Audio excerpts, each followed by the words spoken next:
ஆண்டவருடைய நல்ல நாமம் மகிமைப்படுவதாக. దేవుని మంచి నామం మహిమపరచబడును గాక. நான் தீர்க்கதரிசனமான ஒரு வசனத்தை உங்கள் మధ్యలో பேசும்படியாய் విரும்புகிறேன். ఈ రోజున ప్రవచనాత్మకంగా వాక్యము నేను మీతో పంచుకొనగోరుతున్నాను. நான் பேசுவதினாலே அது தீர்க்கதரிசனம் அல்ல. నేను మాట్లాడుట వలన అది ప్రవచనము కాదు. அது தீர்க்கதரிசன வசனமாய் இருக்கிறபடினாலே அது உங்களுக்கு தீர்க்கதரிசனமாய் நிறைவேறும். అది ప్రవచన వాక్యమై ఉన్నందున అది మీకు ప్రవచనముగా మీ జీవితములో నెరవేరుతుంది. வேதாகமம் வைத்துக் கொண்டிருக்கிறவர்கள் என்னோட கூட எடுத்துக்கொள்ளுங்கள். వేద వాక్యము కలిగిన వారు నాతో కూడా బైబిల్ గ్రంథాన్ని తెరవండి. యెరెమియా எழுதின தீர்க்கதரிசனத்தின் புத்தகம், ఇర్మియా రాసిన ప్రవచన పుస్తకం 31வது அதிகாரம், 31వ అధ్యాయం. యెరెమియా எழுதின தீர்க்கதரிசனத்தின் புத்தகம், ఇర్మియా రాసిన ప్రవచన పుస్తకం 31வது அதிகாரம், 31వ అధ్యాయం. 25வது வசனம் 26வது వచనத்தை వాసిపోం. తెలుగులో 24వ వచనము నుండి 26వ వచనం వరకు ఉండిన వాక్య భాగాన్ని చదువుదాం. అలసియున్న వారి ఆశను తృప్తిపరచుదును, కృషించిన వారిని అందరినీ నింపుదును. కావున సేద్యము చేయువారేమి, మందలతో తిరుగులాడువారేమి, యోధావారందరును పట్టణస్థులందరును వారి దేశములో కాపురముందురు. అంతలో నేను మేలుకొని ఆలోచింపగా నా నిద్ర బహు వినోదమాయను. ஆண்டவராகிய தேவன் தாம் தெரிந்து கொண்ட ஜனங்களை பார்த்து இப்படியாக சொல்லுகிறார். దేవుడైన ప్రభువు తాను ఏర్పరచుకున్న జనములను గూర్చి ఈ విధంగా చెప్తున్నాడు. தன்னுடைய சுதந்திரத்தை பார்த்து இப்படி சொல்லுகிறார். తన యొక్క స్వాస్థ్యమును చూసిలా చెబుతున్నాడు. நான் விடாய்த்து போன எல்லா ஆத்துமாவையும் திருப்தியாக்குவேன். అలసి ఉన్న ప్రతి ఆత్మను నేను తృప్తి పరుస్తాను. தோய்ந்து போன எல்லா ஆத்துமாக்களையும் நன்மையினாலே நிரப்புவேன். కృషించిపోయినటువంటి ప్రతి ఆత్మను నేను మేలుతో నింపుతాను.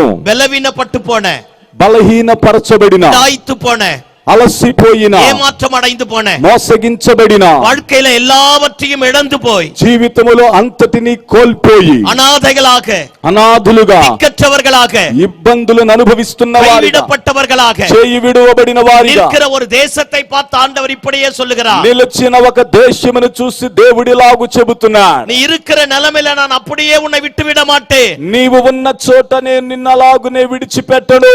உனக்கு அற்புதம் செய்வதற்காக, నీకు అద్భుతము చేయుట కొరకై நான் உனக்காக காத்துக் கொண்டிருக்கிறேன். నేను నీ కొరకు ఎదురు చూస్తున్నాను. விடாய்த்து போன ஆத்துமாக்களை சம்பூர்ணமடைய பண்ணி, అలసి ఉన్న వారి ఆత్మలను నేను తృప్తిపరచి, சோர்ந்து போன எல்லா ஜனங்களையும் நான் நிரப்ப போகிறேன். కృషించినటువంటి ప్రజలందరినీ నేను నింపనయ్యున్నాను. எரேமியா தீர்க்கதரிசி இஸ்ரவேல் தேசத்தை பார்த்து இப்படி சொல்லுகிறார். ఇర్మియా ప్రవక్త ఇశ్రాయేలు ప్రజలను చూసి ఈ విధంగా చెబుతున్నాడు. அந்த ஜனங்களை ஆண்டவர் தெரிந்து கொண்டார். ఆ ప్రజలను దేవుడు ఏర్పరచుకున్నాడు. தாயின் கருவில எலும்புகள் உருவாவதற்கு முன்பதாகவே முன்குறித்தார். తల్లి గర్భములో పిండముగా ఎముకలు రూపొందింపకమునకే దేవుడు ఏర్పాటు చేసుకున్నాడు. ஆபிரகாமை அழைத்தார். అబ్రహామును పిలిచాడు. பாருங்க, ஊர் என்கிற கல்தேயருடைய தேசத்தை விட்டு வெளியே கொண்டு வர ஆரம்பித்தார். ఊరు అను కల్దీయ దేశము నుండి దేవుడు అబ్రహామును పిలిచి తీసుకొని వచ్చాడు. ஆபிரகாம் தேவனுக்கு கீழ்ப்படிந்து நடந்தார். అబ్రహాము దేవునికి లోబడి నడిచాడు. கொஞ்சம் கொஞ்சமாக ஆண்டவர் ஆசీర్వదిத்து పల్లికి పెరుగ பண்ண செய்தார். కొంచెము కొంచెముగా దేవుడు వారిని ఆశీర్వదించి ఫలించి అభివృద్ధి పొందినట్లు దేవుడు చేశాడు. எகிப்து தேசத்திற்கு கர்த்தர் அவர்களை கொண்டு போனார். ఐగుప్తు దేశానికి దేవుడు వారిని తీసుకుపోయాడు. 75 பேராய் போனார்கள். 75 మందిగా మాత్రమే వెళ్ళారు. விருந்தாளிகளாக போனார்கள். ఒక విందు చేయువారిగా వెళ్ళారు. 430 ஆண்டுகள் கழித்து அடிமைகளாக மாறி போனார்கள். 430 సంవత్సరాల అనంతరం వారు దాసులుగా బానిసలుగా మారారు. எந்த அளவுக்கு அவர்களை எதிரிகள் ஒடுக்க ஆரம்பித்தார்களோ, ఏ స్థాయిలో వారిని శత్రువులైనటువంటి వారు విరోధులు అణిచివేశారో, எந்த அளவுக்கு அவர்களுடைய ஜீவன் கசப்பாக மாற ஆரம்பித்ததோ, ఏ స్థాయిలో వారి జీవము చేదుగా మారిందో, அந்த அளவுக்கு ஆண்டவர் அவர்களை ஆசீర్வதித்து పల్లికి పెరుగ பண்ண செய்தார். ఆ స్థాయిలో దేవుడు వారిని ఆశీర్వదించి విస్తరింపజేశాడు. இந்த மாலை வேளையில தேவனாலே தெரிந்து கொள்ளப்பட்ட என் அன்பு பிள்ளையே, ఈ రాత్రి వేళలో దేవుని వల్ల ఏర్పరచబడిన దేవుని బిడ్డ, பிரியமான தேவ பிள்ளையே, ప్రియమైన దేవుని బిడ్డ, உனக்கு விரோதமாய் எத்தனை பேர் எழும்பினாலும், నీకు విరోధముగా ఎంతమంది లేచినను, எத்தனை ஆளுகைகள் வந்தாலும், ఎంత ఏలుబడి చేసేవారు వచ్చినను, எத்தனை அதிகாரங்கள் வந்தாலும், ఎంత అధికారము కలిగిన వారు వచ్చిన, தேவனுடைய முன்குறித்தல் நம்ம மேல இருக்குமானா, దేవుని యొక్క ముందు ఏర్పాటు మీ ఎడల ఉంటే, நம்மை அழிக்கவோ ஒடுக்கவோ தடுக்கவோ இந்த உலகத்துல ஒருவராலும் ஒருவரால முடியாது. మనల్ని తుడిచివేయటం గాని, నాశనం చేయటం గాని, తొక్కివేయటం గాని ఎవరి వలన కాదు. இஸ்ரவேல் தேசத்திலே இஸ்ரவேல் ஜனங்கள் எல்லாரும் எகிப்திலே பலுகி பெருக ஆரம்பித்தார்கள். ఇశ్రాయేలు దేశములో ప్రియులారా, ఇశ్రాయేలు ప్రజలు ఐగుప్తు దేశములో ఫలించి పెరిగి అభివృద్ధి పొందారు. அவர்களை అழிப்பதற்காக பார்வோன் வர ஆரம்பித்தான். వారిని నాశనము చేయుట కొరకై ఫరో లేచాడు. எந்த அளவுக்கு ஒடுக்கினார்கள் அந்த அளவுக்கு பலுகி பெருக ఏ ஆரம்பித்தார்கள். స్థాయిలో అనగదొక్కడానికి ప్రయత్నం చేశారో ఆ స్థాయిలో వాడు ఎదిగారు, పెరిగారు. 430 ఆండుகள் கழித்து 430 సంవత్సరాల తరువాత మోసేயை అனுப்பి దేవుడు మోషేని పంపి அடிமைத்தனத்தினுடைய நுகத்தை உடைத்து ఆ బానిస కాడి నుంచి విడిపించి எகிப்திலிருந்து வெள்ளியோடும் பொன்னோடும் வெளியே வர ஆரம்பித்தார்கள். ఐగుప్తు దేశము నుండి వెండి చేతను బంగారము చేతను బయటికి రప్పించాడు. 40 ఆండుகள் அந்த జనங்களை కర్తర్ వనాంతరத்தில் நடத்தினார். 40 సంవత్సరాలు దేవుడు అరణ్యములో వారిని నడిపించాడు. ஒருவனுடைய செருப்பும் தேய்ந்து போகலையா, ఒకరి చెప్పు కూడా తెగిపోలేదు, అరిగిపోలేదు. ஒருவனுடைய వస్త్రமும் పలసాయి మారவில்லை, ఒకని వస్త్రము కూడా అది పాతగిలలేదు. கழுகு தன் குஞ்சுகளை சுமப்பது போல கர்த்தர் சுமந்து வந்தார். పక్షిరాజు తన పిల్లలను మోయునట్లుగా దేవుడు తన ప్రజలను మోసుకొని వచ్చాడు. ஒரு தகப்பன் தன் பிள்ளையை சுமப்பது போல கர்த்தர் சுமந்து வந்தார். ఒక తండ్రి తన బిడ్డను ఎత్తుకొని తీసుకొని వచ్చినట్లుగా దేవుడు తన ప్రజలను తీసుకొని వచ్చాడు. மனிதர்கள் வாழக்கூடாத வனாந்தரமான சூழ்நிலையிலே நடத்தி கொண்டு வந்தார். మనుషులు జీవించలేని అరణ్య పరిస్థితులలో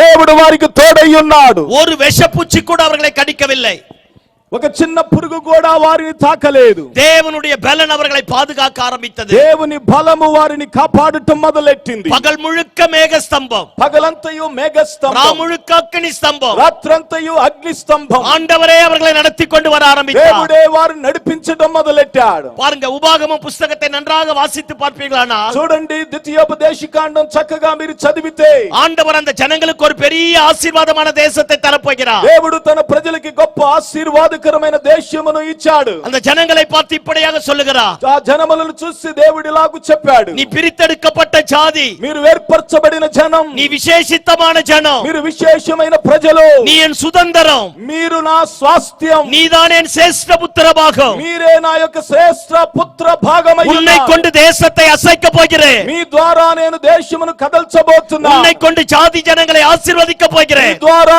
జాతిని జనమును ఆశీర్వదించబోతున్నా. உன் నిమిత్తமாக இந்த தேசங்களிலே நாமம் மகிமைப்பட మీ போகிறது, ద్వారా ఈ యొక్క దేశములో నా నామం உன்னை మహిమపరచబడబోతుంది. கொண்டு தேவ ராஜ்யத்தை கட்டி எழுப்ப போகிறேன், మీ ద్వారా ఈ యొక్క దేశమును కట్టి నిలువబెట్టబోతున్నాను. என்னை விட்டு விட்டு போகாத, నన్ను విడిచిపెట్టి పోబాకు. அந்நியருடைய வழிபாடுகளை பின்பற்றாத, అన్యుల యొక్క మార్గములను అనుసరించకము. மனிதர்களுடைய செய்கைகளை பின்பற்றாத, మనుషుల యొక్క క్రియలను అనుసరించవద్దు. மனிதன் உண்டாக்கினவர்களை வணங்காத, మనుషులు కలుగు చేసిన వాటికి మొక్కవద్దు. நான் தான் உன்னை உண்டாக்கின தெய்வம், నేనే మిమ్మల్ని కలుగు చేసిన దేవుడు. உன்னை குறித்த ஒரு பெரிய திட்டம் నీ வைத்திருக்கிறேன். గురించి గొప్ప ప్రణాళిక కలిగి ఉన్నాను. பாருங்க, ஆண்டவர் திரும்ப திரும்ப திரும்ப திரும்ப அந்த ஜனங்களுக்கு சொல்ல దేవుడు ஆரம்பித்தார். మరలా మరలా ఆ ప్రజలకు ఈ విషయాన్ని హెచ్చరిస్తూ వచ్చాడు. எல்லாமே நன்றாக கேட்டார்கள், అంతయు చక్కగానే విన్నారు. ஆனா சொந்த தேசத்திற்கு போய் కానీ సొంత దేశానికి వెళ్లి கட்டாத வீட்டையும் நாட்டாத திராட்சை தோட்டங்களையும் கர்த்தர் கொடுத்தார். కట్టని ఇళ్లను, నాటని ద్రాక్ష తోటలను దేవుడిచ్చాడు. செல்வ சீமான்களாய் கர்த்தர் அவர்களை மாற்ற ஆரம்பித்தார். గొప్ప ఐశ్వర్యవంతులుగా దేవుడు వారిని మార్చాడు. ஒவ்வொருவரும் கோட்டீஸ்வரர்களாக மாற ஆரம்பித்தார்கள். ఒక్కొక్కరు కోటేశ్వరులుగా మారారు. பாருங்க, தேவனை தேடக்கூடியது கொஞ்சம் கொஞ்சமாய் குறைய ஆரம்பித்தது. చూడండి, దేవునిని వెంబడించడం కొంచెం కొంచెంగా మారటం మొదలెట్టింది. ஆண்டவர் தீர்க்கதரிசிகளை அனுப்பினார், దేవుడు ప్రవక్తలను పంపాడు, ராஜாக்களை அனுப்பினார், రాజులను పంపాడు, நியாயாதிபதிகளை அனுப்பினார். న్యాయాధిపతులను పంపాడు. பணம் அவர்களுக்கு முதன்மையாக இருந்ததை தவிர డబ్బు వారికి ముఖ్యమైనదిగానే ఉన్నది గాని ஆசீர்வாதத்தை ஆண்டவனாய் மாற்றிக் கொண்டார்களே ஒழிய ఆశీర్వాదాన్నే దేవునిగా మార్చుకున్నారు గాని ஆசீர்வதித்த ஆண்டவரை அற்பமாய் எண்ணி ஒதுக்கி விட்டார்கள். ఆశీర్వదించిన దేవుని అల్పంగా ఎంచి పక్కన పెట్టారు. ஆண்டவர் சொல்லி சொல்லி சொல்லி பார்த்து దేవుడు చెప్పి చెప్పి చూసి ஆண்டவரே சோர்ந்து போனவரா, దేవుడే అలసిపోయిన వాడిగా எதிரிகளுடைய கைகளிலே ஒப்பு கொடுத்துட்டார். శత్రువుల చేతికి దేవుడు వారిని అప్పగించారు. அந்நிய தேசத்தார் வர ஆரம்பித்தார்கள், అన్య దేశస్తులు రావటం தேசங்களை சுற்றி சூழ பாளையம் இறங்க ஆரம்பித்தார்கள். దేశములో సైన్యము దిగి వారి చుట్టూ ముట్టడి వేసింది. దేవాలయం ఇడిக்கப்பட்டது. దేవాలయం పాడు చేయబడింది. வீடுகள் தீக்கிரையாக மாற்றப்பட்டது. ఇల్లు అగ్ని చేత కాల్చబడ్డాయి. பெற்றோர்களை நிக்க வைத்து பிள்ளைகளை கொல்ல ஆரம்பித்தார். తల్లిదండ్రులు నిలువబెట్టి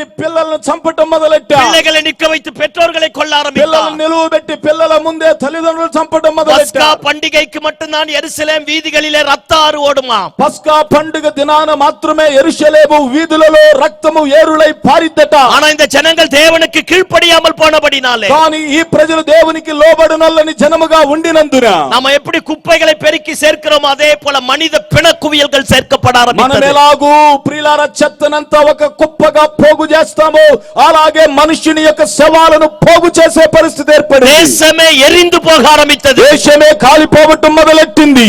தேசத்தில் அற்பமானவர்களை விட்டு விட்டு போய்விட்டார். దేశములో అల్పమైనటువంటి వారిని విడిచిపెట్టి వెళ్ళిపోయారు. தினகாத்திரமான வாலிபர்களை ராஜகுமாரர்களை சிறைப்பிடித்துட்டு போயிட்டார். బలము కలిగిన వారిని రాజకుమారులను చెరపట్టి తీసుకొని పోయారు. ஐயா, ஒரு காலத்துல மகிமை இறங்கின தேசம். అయ్యా, ఒక కాలములో మహిమ దిగి వచ్చిన దేశం. உலக அதிசயங்களிலே ஒன்றாக தேவாலయం கட்டப்பட்டது. లోకములో ఆశ్చర్యపడినట్లుగా దేవాలయం ఆధీనములలో కట్టబడింది. உலகமே அந்த தேசத்தை திரும்பி பார்க்க ஆரம்பித்தது. లోకమే ఆ దేశమును తిరిగి చూసింది. எல்லா విధத்திலும் కర్తర్ அதை ఆశీర్వదించి మహిమైపడితి வைத்திருந்தார். అన్ని విషయములలో దేవుడు ఆ పట్టణములను ఆశీర్వదించి మహిమపరిచాడు. ஆனா என்றைக்கு பணத்தை ஆண்டவனாய் மாற்றி, కానీ ఏ రోజైతే డబ్బును దేవునిగా చేసుకుని, பேரும் புகழை ஆண்டவனாய் மாற்றி, పేరును గౌరవమును దేవునిగా చేసుకుని தெய்வத்தை பின்னுக்கு தள்ள ஆரம்பித்தார்கள். దేవుని వెనక్కి నెట్టినారు.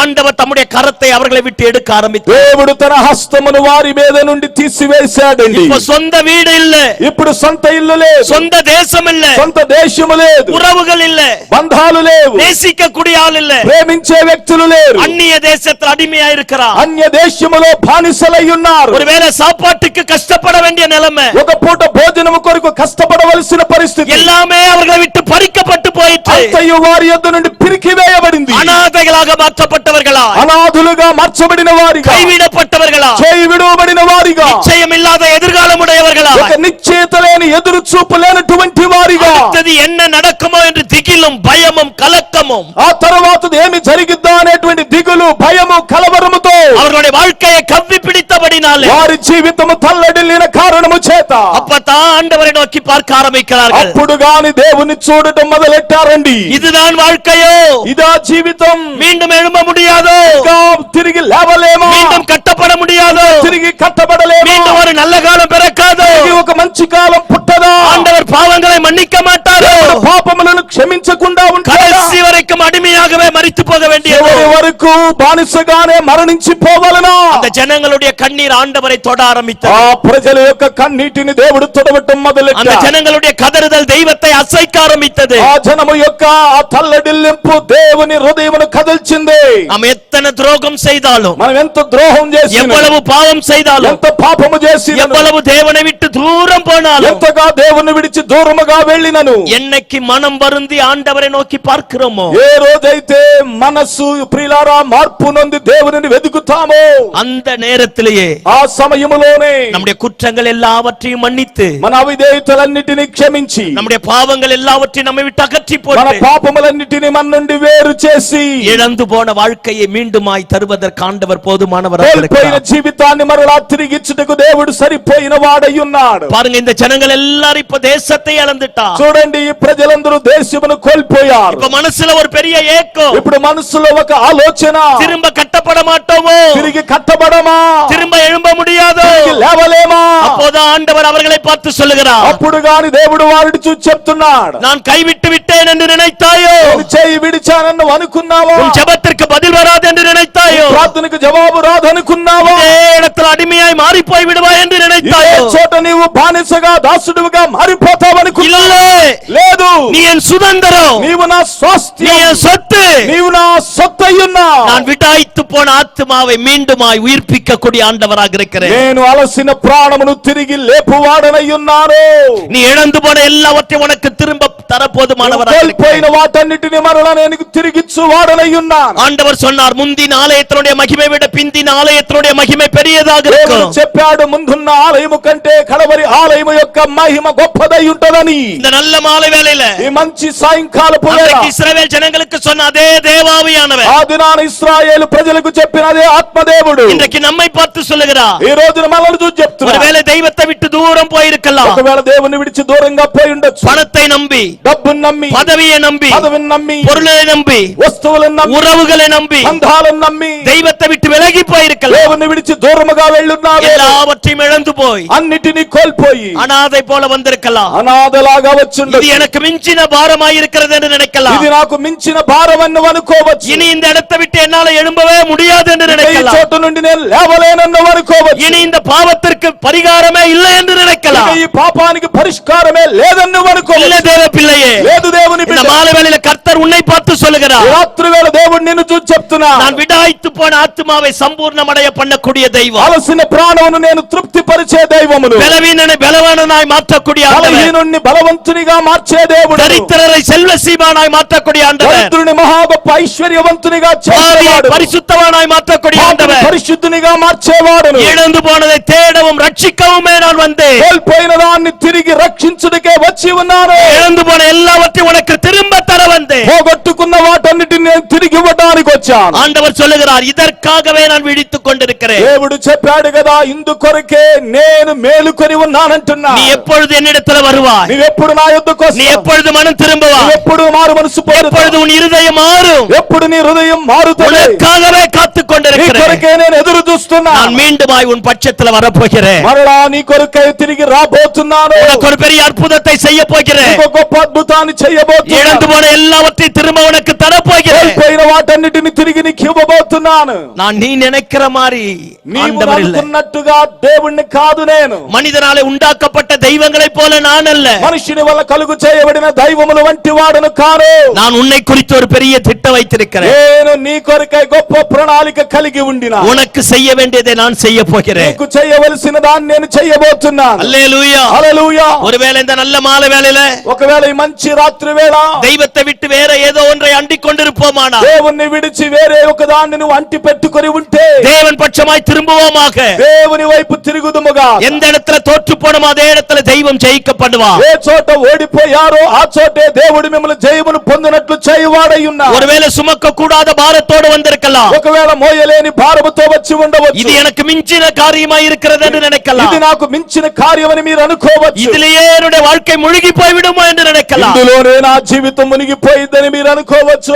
இல்ல தேவ பிள்ளையே, లేదు దేవుని బిడ్డ, உன் பலவீனத்தை பலனாய் மாற்றி, నీ బలహీనతను బలముగా మార్చి, உன் நெருக்கத்தை விசாலமாய் నీ மாற்றி, ఇబ్బందిని విశాలముగా మార్చి, உன் சத்துருக்களுக்கு மத்தியில் ஒரு பந்தியை உண்டாக்கி, నీ శత్రువుల మధ్య నీకు భోజనము సిద్ధపరిచి, மீண்டுமாய் உன் தலையை நிமிர பண்ணக்கூடியவர் வந்திருக்கிறார். మరొక మారు నీ తల పైకెత్తు వాడు నీ యొద్దకు వచ్చి ఉన్నాడు. ஹல்லேலூயா. హల్లెలూయా. இழந்து போன தேசத்தை கர்த்தர் திரும்ப தந்தார். కోల్పోయిన దేశాన్ని దేవుడు తిరిగిచ్చాడు. இடிக்கப்பட்ட தேவாலயம் மீண்டுமாய் கட்டப்பட்டது. కోల్చబడిన దేవాలయం మరలా తిరిగి కట్టబడింది. இழந்து போன ஆசீர்வாதத்தை கர்த்தர் நாலத்தனையாக திரும்ப தந்தார். కోల్పోయిన ఆశీర్వాదాన్ని దేవుడు నాలుగంతలుగా తిరిగిచ్చాడు. மகிமையினால் அந்த தேசத்தை கர்த்தர் கனப்படுத்த ஆரம்பித்தார். మహిమ చేత దేశమును గణపరచడం మొదలు పెట్టినాడు. ஹல்லேலூயா. హల్లెలూయా. ஒருவேளை இந்த மாலை வேளையில எவ்வளவு தூரம் போயிருந்தாலும், ఒకవేళ ఈ రాత్రి వేళలో మీరు ఎంత దూరం వెళ్ళినను, இழந்து போனதை தேடவோ ரட்சிக்கவும் அந்த தேவகுமாரன், పోగొట్టుకున్న వాటిని తిరిగి రక్షించుటకు వచ్చిన దేవుని நாம் కుమారుడు, இழந்து போன எல்லாவற்றையும் நமக்கு தர போதுமானவராக మనం இருக்கிறார். కోల్పోయిన వాటన్నిటిని మనకు తిరిగిచ్చే దేవుడై ఉన్నాడు ఆయన. மோசே ஆண்டவரை பார்த்து இப்படியாக சொல்லுகிறார், మోషే దేవుని చూసి లాగు చెప్తున్నాడు, நானா இந்த ஜனங்களை பெற்றெடுத்தேன், నేనా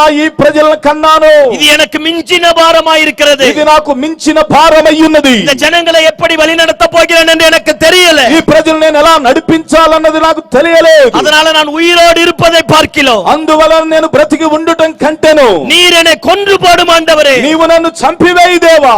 ஒருவேளை நம்முடைய குடும்பத்தை நடத்த முடியாதபடி, ఒకవేళ మన కుటుంబాన్ని నడిపించలేక, பாருங்க, புருஷன் ஒரு பக்கம், చూడండి, భర్త ఒక పక్క, மனைவி ஒரு பக்கம், భార్య ఒక పక్క, பிள்ளைங்க ஒரு பக்கம், పిల్లలు ఒక పక్క, கஷ்டப்பட்டு லட்சக்கணக்கா பணத்தை செலவு பண்ணி కష్టపడి లక్షల కొలది డబ్బులు ఖర్చు పెట్టి பிள்ளைகளை நல்லா படிக்க வச்சா పిల్లల్ని బాగా చదివిస్తే அவன் போதைக்கு அடிமைப்பட்டு போயிடுறான், వాళ్ళు మత్తు పానీయాలకు అలవాటు పడిపోతే, தவறான பழக்க வழக்கங்களுக்கு உட்பட்டு போயிடுறான், తప్పైన అలవాటుల దిశగా వారి ప్రయాణం కొనసాగుతుంటే பிள்ளைகளுடைய வாழ்க்கை தாறுமாறாக மாற ஆரம்பிக்குது. యవనస్తులైన పిల్లల జీవితం తారుమారుగా కనబడుతుంటే, இத்தனை கஷ்டப்பட்டானே, ఇంత కష్టపడ్డాని குடும்பம் சிதைந்து போனது, కుటుంబం చెదిరిపోయింది, உறவுகள் சிதைந்து போனது, బంధాలు తెగిపోయాయి, எனக்கு మించిన భారమాயிருக்கிறது. ఇది నాకు మించిన భారముగా ఉన్నది. I am not able to carry that. నేను దీన్ని మోయలేకపోతున్నా. ఇది எனக்கு మించిన భారం. ఇది నాకు మించిన భారం.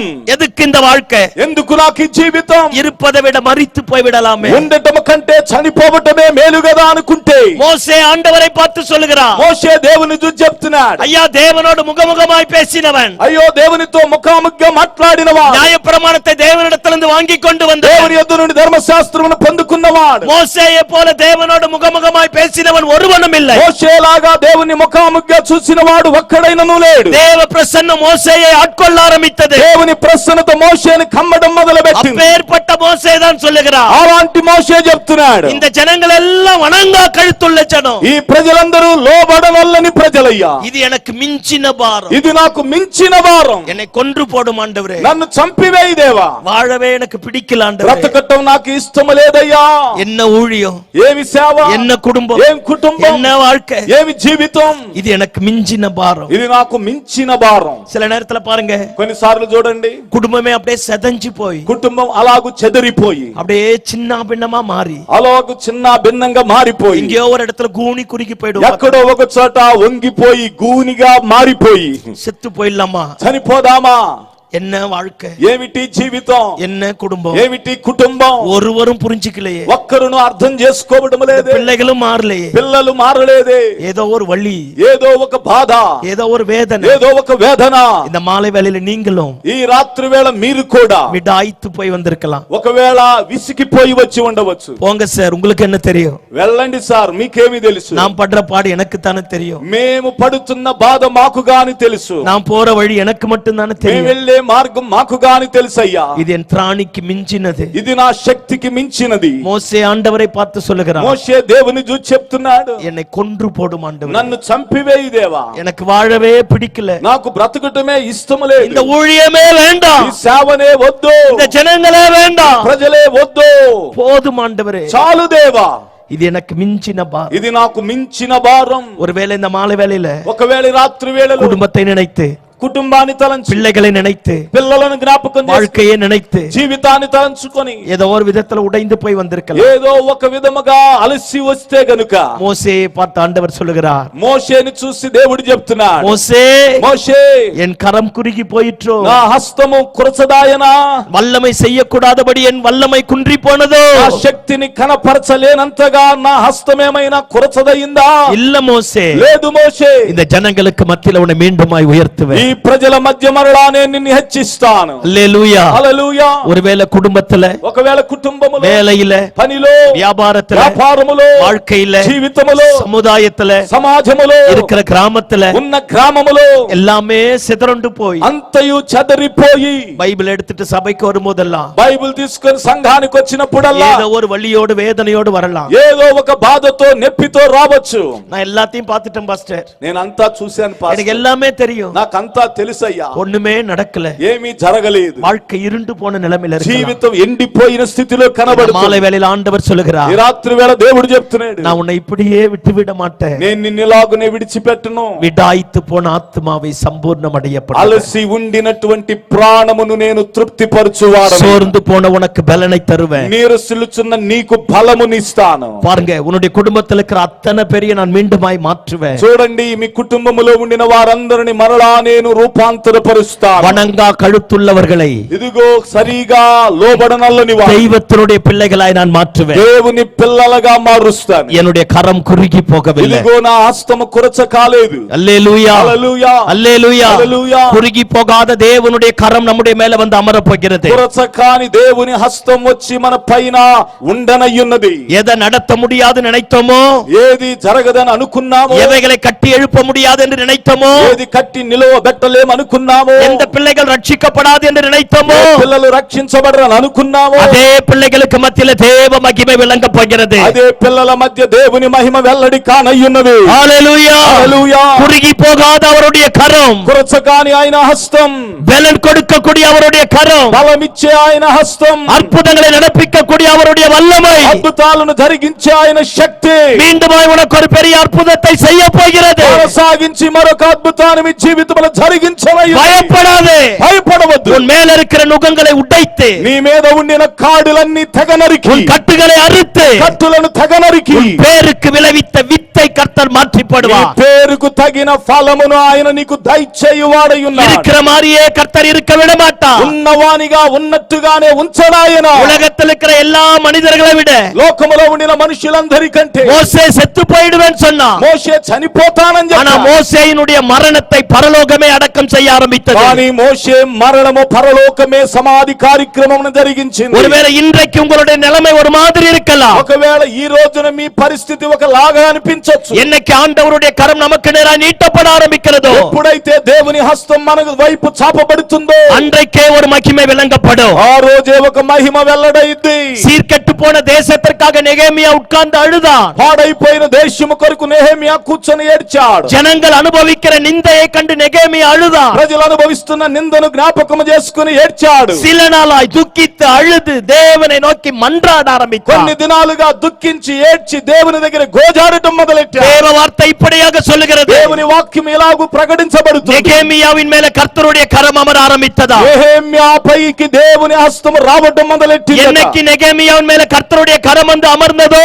ఎప్పుడైతే నెహెమియా పైకి దేవుని హస్తం వచ్చి నిలిచిందో, அன்றைக்கே சீர்கெட்டு போன அலங்கங்கள் சீர்பட ஆரம்பித்தது. అప్పుడే పడగొట్టబడినటువంటి గవనులన్నీ కట్టబడుటకు ఆరంభం జరిగింది. தேசத்தின் நிந்தை தேசத்தை விட்டு விலக ஆரம்பித்தது. దేశం మీదకు వచ్చిన నింద తొలగిపోవటం మొదలెట్టింది. மீண்டுமாய் ஒரு ஆர்ப்பரிப்பின் சத்தம் தேசத்தை அசைக்க ஆரம்பித்தது. మరొకసారి ఆర్భాట ధ్వనులలో దేశము ఆర్భటించడం మొదలెట్టింది. இயேசுவின் நாமத்தினால் இந்த இரவு வேளையில நான் உங்களுக்கு சொல்லுகிறேன், యేసు నామములో ఈ రాత్రి వేళ నేను మీకు చెప్తున్నాను, உன் புலம்பலை ஆனந்த களிப்பாய் மாற பண்ணக்கூடியவர், మీ యొక్క అంగలార్పులను ఆనందంగా మార్చువాడా, உன்னுடைய தனிமையை ஆசீர்வாதமாய் மாற்றி, ఈ ఒంటరితనమును ఆశీర్వాదకరంగా మార్చి, கட்டப்படாதவர்களை கட்டி எழுப்பி, కట్టబడినటువంటి వాటిని కట్టి నిలువబెట్టి, உன் வாழ்க்கையை மேன்மைப்படுத்தக்கூடிய கர்த்தருடைய கரம் உன்னை నీ தொடப்போகிறது. జీవితాన్ని ఉన్నత స్థానములో స్థిరపరిచే దేవుని మహత్వం మీ ఎడల వెల్లడి కానయ్యున్నది. இந்த பிள்ளை மாறவே மாட்டான்னு நினைச்சோம் பாருங்க. ఈ బిడ్డ మారనే మారదనుకున్నారు இவன் చూడండి. ரட்சிக்கப்படவே மாட்டான். ఈ బిడ్డ రక్షించబడనే இந்த రక్షించబడదు. தீய பழக்கம் இவனை விட்டு விலகவே விலகாது நினைச்சோம் చెడ్డ பாருங்க. అలవాటు ఈ బిడ్డను విడిచిపెట్టి పోనే పోదనుకున్నారు. எல்லாவற்றையும் கர்த்தர் மாற்ற போகிறார். అన్నిటిని దేవుడు మార్చబోతున్నాడు. தேவ கரம் உங்க குடும்பத்தின் மேல வந்து அமர போகிறது. దేవుని హస్తం మీ కుటుంబం పైకి వచ్చి ఉండనయ్యుంది. மீண்டுமாய் கர்த்தர் நம்மை அவருடைய சுதந்திரமாய் மாற்ற போகிறார். మరొక మారు మనల్ని దేవుడు తన స్వాస్థ్యముగా మార్చుకొనబోతున్నాడు. ஹalleluya, హల్లెలూయా, ஹalleluya, హల్లెలూయా. எல்லாவற்றையும் மாற்றக்கூடிய மகிமையின் ஆண்டவர், అన్నిటినీ మార్చగలిగిన మహిమ కలిగిన దేవుడు, ஆண்டவர் உன் பட்சத்துல வரப்போகிறார். దేవుడు నీ పక్షంగా రాబోతున్నాడు. ஆமென். ఆమేన్. யோபுவை குறித்து வேதம் இப்படியாக சொல்லுகிறது, దేవుని గురించి వేద వాక్యం ఇలాగు సెలవిస్తుంది. 10 பிள்ளைகளை பெற்றெடுக்க ஆரம்பித்தான். 10 మంది పిల్లలను కన్నవాడై ఉన్నాడు. பெரிய கோட்டீஸ்வரன், గొప్ప కోటేశ్వరుడు, கணக்கில்லாத ஆடு மாடுகள் இருந்தது. లెక్క పెట్టలేని గొర్రె మేకలు గలవాడు. அந்த ஊத் தேசத்திலேயே ஒரு பெரிய மேன்மைக்குரியவனாயிருந்தான். ఆ ఊజు దేశములో చాలా ఉన్నతమైనటువంటి వానిగా పేరుగాంచినవాడు. பைபிள் ஒரு சிலரை பத்தி மட்டும் தான் இப்படி சொல்லுகிறது. బైబిల్లో కొందరిని గురించి మాత్రమే ఇలాగు ప్రస్తావించబడింది. குற்றம் இல்லாதவர்கள், ఓ దోషము లేనివాడు, மாசற்றவர்கள், ఓ యథార్థవంతుడు, தேவனுடைய கற்பனையை ஒழுங்கு கிரமமாய் கைக்கொண்டவர்கள், దేవుని ఆజ్ఞల క్రమముగా అనుసరించేవాడు. அப்பேற்பட்ட மனிதர்களில் இவன் முதன்மையானவனாக காணப்பட்டான். అలాంటి మనుషులలో అతడు మొట్టమొదటి వాడిగా కనబడ్డాడు. தன்னுடைய பிள்ளைகள் எல்லாருமே தப்பு செய்வார்களோ என்று பயந்து తన పిల్లలందరూ తప్పు చేస్తారేమోనని భయపడి தேவனுக்கு பலி செலுத்தி பிள்ளைகளை பரிசுத்தப்படுத்த ஆரம்பித்தார். దేవునికి బలి చెల్లించి దేవుని ఎదుట పరిశుద్ధపరచడం మొదలెట్టాడు. திடீரென்று ஒரு நாள் సడన్ గా ఒక రోజు 10 பிள்ளைகளும் ஒரே நாள் மரித்து போனது. 10 మంది పిల్లలు ఒకేసారి మరణించారు. ஆடு மாடுகள் எல்லாம் மரித்து போனது. గొర్రె మేకలన్నీ చనిపోయాయి. கழுதை ஒட்டகம் அனைத்தும் அவனை விட்டு எடுபட்டு ఒంటెలు போயிட்டது. గాడిదలు అన్ని తన్ను విడిచిపెట్టి పోయాయి. அவன் மனைவியை தவிர తన భార్య తప్ప வேற ஒன்றும் அவன் பட்சத்தில் இல்லை. వేరే ఏది తన పక్షమున లేదు. தன் வஸ்திரத்தை கிழித்துக் கொண்டு తన వస్త్రములను చింపుకొని ஆண்டவரை பார்த்து சொல்லுகிறார், దేవుని చూసి చెప్తున్నాడు, கர்த்தர் கொடுத்தார், దేవుడు ఇచ్చాడు, கர்த்தர் எடுத்தார், దేవుడే அவருடைய తీసుకున్నాడు. பரிசுத்த நாமத்திற்கு ஸ்தோத்திரம். ఆయన పరిశుద్ధ నామమునకు స్తోత్రం நாட்கள் అన్నాడు. போக ఆరంభిத்தது. కాలము గడవటం మొదలెట్టింది. உடலெல்லாம் ஒரு விதமான பருக்கல்னால శరీరమంతా ఒక విధమైన పొక్కుల చేత சீழ்வடி ஆரம்பித்தது. చీము రావటం మొదలెట్టింది. அவனுடைய வாழ்க்கை வேதனைக்குரியதாக అతని மாறியது. జీవితం బహు వేదనకరంగా మారింది.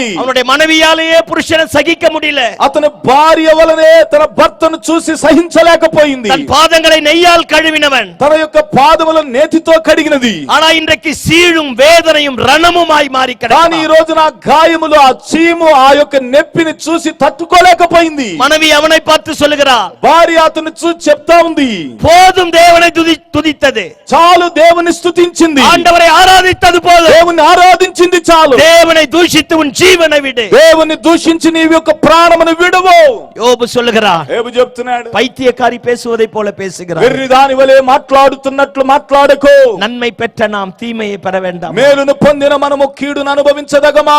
ஐயா அவன் உத்தமனியா, అయ్యా నువ్వు యథార్థవంతుడవయ్యా, அவன் நீதிமான், నీతిమంతుడు, பாவத்திற்கு விலகினவன், పాపము నుండి தன் వేరుపరచబడిన குடும்பத்தையே తన காப்பாற்றினவன். కుటుంబాన్ని కాపాడినవాడు. அவன் இப்படி சொல்லுகிறான், అతడు ఇలాగూ చెప్తున్నాడు, நான் முன்னே போனேன் அவர் இல்லை, నేను ముందుకు వెళ్ళాను ఆయన కనబడలేదు, நான் பின்னாடி போனேன் அவர் இல்லை, నేను వెనక్కి వెళ్ళాను ఆయన நான் కనబడలేదు, வலது பக்கம் தேடினேன் அவர் இல்லை, నేను కుడి పక్కన వెదికాను ఆయన நான் இடது కనబడలేదు, பக்கம் தேடினேன் அவர் இல்லை. నేను ఎడం పక్క వెదికాను ఆయన కనబడలేదు. கேட்கிறான், நான் எங்கே கண்டு அவரை சந்திக்கலாம்? నేను ఎక్కడ ఆయనను చూసి కనుగొనగలను? நைட்ல படுத்தா రాత్రిపూట పండుకుంటే எப்ப பொழுது வெடியும் நினைப்பானா? ఎప్పుడు తెల్లవారిద్దని అనుకునేవాడు, பொழுது వెడించా ఎప్పుడు తెల్లవారితే எப்ப நைட் வரும் நினைப்பானா? ఎప్పుడు రాత్రి వచ్చిద్దా అని అనుకునేవాడట. இந்த சரீரம் புழுதி மேல பட்ட உடனே తన శరీరం ఆ బూడిద మీద పడగానే இந்த மண்ணு வந்து அந்த புண்ணோட ஒட்டிட்டு உள்ள புழு நெளியுமா? ఆ మట్టి ఆ యొక్క శరీరముతో కలిసి ఆ పురుగులు అలాగూ కదులుతున్నట్టుగా ఉండేదట. அவன் சொல்றான், అతడు చెప్తున్నాడు, என் வாழ்நாள் నా జీవిత కాలం అంతా நெய்கிறவனுடைய நாடாவை போல போகிறது, ஒரு நூலை போல போகிறது, ఒక దారము వలె అది సాగిపోయింది, எல்லாமே முடிஞ்சு போச்சு, అంతా ముగిసిపోయింది. ஆண்டவரை பார்த்து இப்படி சொல்கிறான், దేవుని చూసిలాగు చెప్తున్నాడు, 7வது அதிகாரத்துல 7వ అధ్యాయంలో, என்னை கொன்று போடும் ஆண்டவரே, నన్ను చంపివేయి దేవా, எனக்கு வாழ பிடிக்கல ஆண்டவரே, నాకు జీవించటం ఇష్టం లేదయ్యా, சுமக்க கூடாத ஒரு பாரம், మోయలేని ఒక భారం. ஒருவேளை நன்றாக ஜெபம் பண்ணி, ఒకవేళ బాగా ప్రార్థన చేసి, நன்றாக ஆராதித்து, మంచిగా ఆరాధన చేసి, நல்ல தேவனை தேடி, మంచిగా దేవుని వెతికి, பிள்ளைகளை பரிசுத்தமாய் வளர்த்து, పిల్లలను పరిశుద్ధంగా పెంచి, எல்லாவற்றையும் இழந்து போய் అంతటిని కోల్పోయి, என்ன பண்றதுனே தெரியாது, ఏమి చెయ్యాలనో అర్థం కాక, காரணமில்லாத காயங்களோட, కారణము లేని గాయముల చేత, காரணமில்லாத వలిகளோட, కారణము లేని నొప్పి చేత, காரணமில்லாத இழப்புகளோட, కారణము లేని పోగొట్టుకున్న స్థితి చేత இந்த மாலை வேளையில வந்திருக்கலாம். ఈ రాత్రి వేళ మీరు ఇక్కడికి వచ్చి ఉండవచ్చు. பாருங்க, யோபு ஆண்டவரை பார்த்து இப்படி சொல்லுகிறார், చూడండి, యేబు దేవుని చూసి ఇలా చెప్తున్నాడు, நான் முன்னாடி போன அவர் இல்ல, నేను ముందుకు వెళ్ళి ఆయన అక్కడ లేడు, நான் பின்னாடி போன அவர் இல்ல, నేను వెనక్కి వెళ్ళాను ఆయన நான் வலது பக்கம் தேடினேன் அவர் இல்ல, కుడి పక్క వెదికాను అక్కడ நான் లేడు, இடது பக்கம் தேடினேன் அவர் இல்ல, నేను ఎడమ పక్క వెదికాను ఆయన అక్కడ ஆனா లేడు. எனக்கு ஒன்று மட்டும் தெரியும், కానీ నాకొకటి మాత్రం తెలుసు, நான் போகிற வழியை அவர் அறிவார், నేను వెళ్ళు మార్గం ఆయన ఎరిగినవా, நான் எடுத்து வைக்கிற ஒவ்வொரு ஸ்டெப் அவருக்கு தெரியும், నేను కాలు పెట్టు ప్రతి స్టెప్ ఆయనకి తెలుసు, நான் ஏன் இப்படி புலம்புகிறேன் என்று அவருக்கு தெரியும், నేను ఎందుకు విలపిస్తున్నానో ఆయనకి తెలుసు. அதே யோபு சொல்லுகிறான், அவர் என்னை சோதித்த பின்பு நான் சுத்த பொன்னாக అదే விளங்குவேன். యేబు చెబుతున్నాడు, నేను శోధింపబడిన తరువాత శుద్ధ సువర్ణంగా మార్చబడ్డానంటున్నాడు. நெருக்கம் பெருக பெருக, ఇబ్బందులు పెరగగా வேதனை பெருக பெருக, వేదన పెరగగా పెరగగా, எல்லா நண்பர்களும் அற்பமா எண்ணி ஒதுக்க ஒதுக்க, స్నేహితులందరూ అల్పంగా ఎంచి పక్కన పెట్టగా, யோபு சொல்லுகிறார், యేబు చెబుతున్నాడు, என்னை பெற்றெடுத்த கர்ப்பம் சபிக்கப்பட்டு போவதாக, నన్ను కన్న గర్భము శపించబడునుగాక, நான் பிறப்பதற்கு முன்பதாகவே மரித்து போயிருக்கலாமே, నేను పుట్టటిక మునుపుగానే చనిపోయి ఉండవచ్చు కదా, ஏன் எனக்கு இந்த நிலைமை? ఎందుకు నాకు ఈ పరిస్థితి? அதே யோபு சொல்லுகிறார், అదే యేబు చెప్తున్నాడు, என் ஜெபத்திற்கு அவள் பதில் தராமல் போகலாம், నా ప్రార్థనకు ఆయన జవాబు நான் ఇవ్వకపోవచ్చు, வேண்டின காரியம் கிடைக்காமல் போகலாம், నేను వేడుకొనిన కార్యం నాకు పొందకపోవచ్చు, ஆனால் ஒன்று மட்டும் எனக்கு தெரியும், కానీ ఒకటి మాత్రం నాకు తెలుసు, அவர் என்னை சோதித்த பின்பு நான் சுத்த பொன்னாக விளங்குவேன், ఆయన నన్ను శోధించిన తరువాత శుద్ధ సువర్ణంగా నేను என் మార్చబడతాను. ஜெபத்திற்கு பதில் வராமல் போனால் என்ன,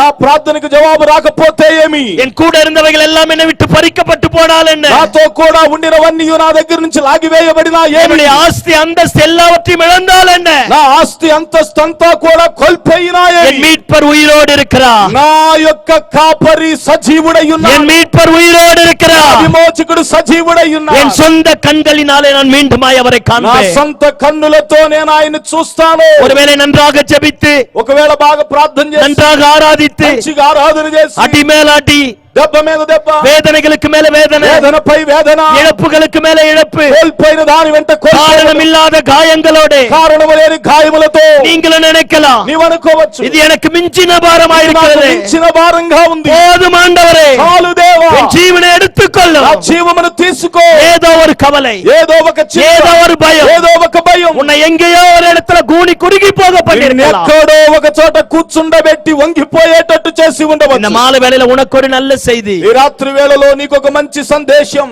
நம் மீட்பர் உயிரோடு இருக்கிறார். మన విమోచకుడు సజీవుడై ఉన్నాడు.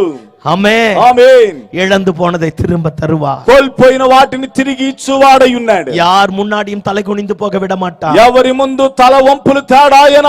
யார் முன்னாடி நம்மை அற்பமாய் விட மாட்டார். ఎవరి ముందు మనల్ని అల్పులుగా చేయడాయన. நான் ஏற்கனவே என் சாட்சியை சொல்லி இருக்கிறேன். నేను ముందుగానే నా సాక్ష్యాన్ని చెప్పాను. பாருங்க, நான் கிறிஸ்துவை அறியாத குடும்பத்துல பிறந்தேன். చూడండి, నేను క్రీస్తు నెరగని కుటుంబములో పుట్టాను. எங்க அம்மா வயித்துல நான் 8 மாசம் இருக்கும் போதே அப்பா இறந்துட்டார். మా తల్లి యొక్క గర్భములో నేను 8 నెలల ప్రాయములో ఉండగానే మా తండ్రి చనిపోయాడు. நான் అప్పాவை பார்த்தது கிடையாது. మా తండ్రిని నేను చూడలేదు. அப்பான்னு யாரையும் கூப்பிட்டது கிடையாது. తండ్రి డాడీ అని ఎవరిని పిలవలేదు. அப்பா பாசம் எனக்கு என்னன்னு தெரியாது. తండ్రి ప్రేమ నాకు తెలియదు. எனக்கு 5 అక్క. నాకు 5 అక్కలు. நான் தான் கடைசி பையன். నేనే చివరి పిల్లవాడు. பாருங்க, வாழ்க்கையில எவ்வளவு கடினமான நிலைமையில வர முடியுமோ అత్తన కఠినமான నిలమేల వస్తాను. ఎలాంటి కఠినమైన పరిస్థితుల గుండా నేను రావాలో అన్ని కఠినమైన పరిస్థితులు నేను అనుభవించాను. எனக்கு బైబిల్ தவிர வேற ஒண்ணுமே தெரியாது. నాకు బైబిల్ తప్ప వేరే ఏమీ తెలియదు. நான் 6வது படிக்கும் போதே 119வது సంగీతத்தை மனப்பாடம் பண்ணி வச்சிருக்கிறேன். నేను 6వ తరగతి చదివేటప్పుడే 119వ కీర్తన కంఠో పాఠంగా చదివి నేను అప్పజెప్పేవాడు. எனக்கு தெரிஞ்சதெல்லாம் இந்த பைபிள் மட்டும்தான். నాకు తెలిసిందంతా ఈ బైబిల్ మాత్రమే. வாழ்க்கைனா என்னன்னே தெரியாது. జీవితం అంటే ఏంటో తెలియదు. தமிழ்ல ஒரு பழமொழி உண்டு. తమిళ్లో ఒక సామెత ఉంది. மணி அடிச்சா சோறும் மயிறு முளைச்சா மொட்டை. కాబట్టి ఆ గంట కొడితే భోజనం, ఎంట్రుకలు మలిస్తే గుండు. ஒரு ஹாஸ்டல்ல படிச்சேன்.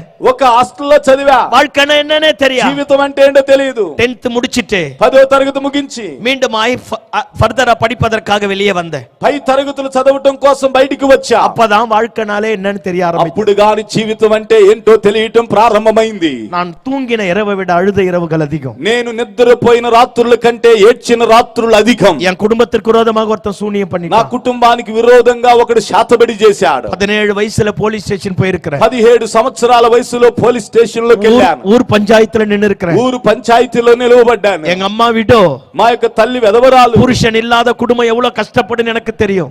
భర్త లేనటువంటి కుటుంబం ఎంత బాధింపబడుతుందో నేను కన్నులారా అనుభవించాను. போலீஸ் ஸ்டேஷன்ல எல்லாரும் ஒரு பக்கம் நிப்பாங்க. పోలీస్ స్టేషన్ అందరూ ఒక పక్క నిలవబడేవారు. நானும் எங்க அம்மாவும் மட்டும் தனியா நிப்போம். నేను నా యొక్క తల్లి మాత్రం ఒంటరిగా నిలవబడేవారు. வாழ்க்கை எத்தனை கடினமான நிலைமையில போக முடியுமో அத்தனை போனேன். జీవితం ఎంత కఠినమైన పరిస్థితుల గుండా వెళ్ళాలో అంత కఠినమైన పరిస్థితుల్లో గుండా పయనించాను. நைட்ல தூங்கும் போது டவல் எடுத்து வாயில கடிச்சிட்டு రాత్రి పూట నిద్రపోయేటప్పుడు టవల్ నోట్లో పెట్టుకొని என் தலையானி எல்லாம் நினைய ஆரம்பிக்கும். నా తల దిండంతా తడువునంతగా ఏడ్చేవాడిని. பாருங்க, ஏகப்பட்ட பிரச்சனை. చూడండి, మించిన సమస్యలు. ஒருத்தர் சொன்னா இன்னும் ஒரே மாசத்துல உன் குடும்பத்தை அழிச்சு, ఒకడు చెప్పాడు, ఇదిగో ఒక్క మాసంలో నీ కుటుంబాన్నంతా నాశనం చేసి, உன் வீட்டை சின்ன பின்னமா மாத்தி, నీ ఇంటిని చిన్న భిన్నంగా మార్చి, இந்த ஊரை விட்டே உன்னை தொருத்துல, ఈ ఊరు నుంచి నిన్ను తరమకపోతే என் பேர் இது கிடையாது, నా పేరు ఇది కాదన్నాడు. அவன் ஒரு பெரிய வியாபாரி, అతడు పెద్ద వ్యాపారి, நல்ல பிசினஸ் மேன், మంచి వ్యాపారవేత్త. அப்பவே 200 பேருக்கு வேலை கொடுத்தவன். అప్పుడే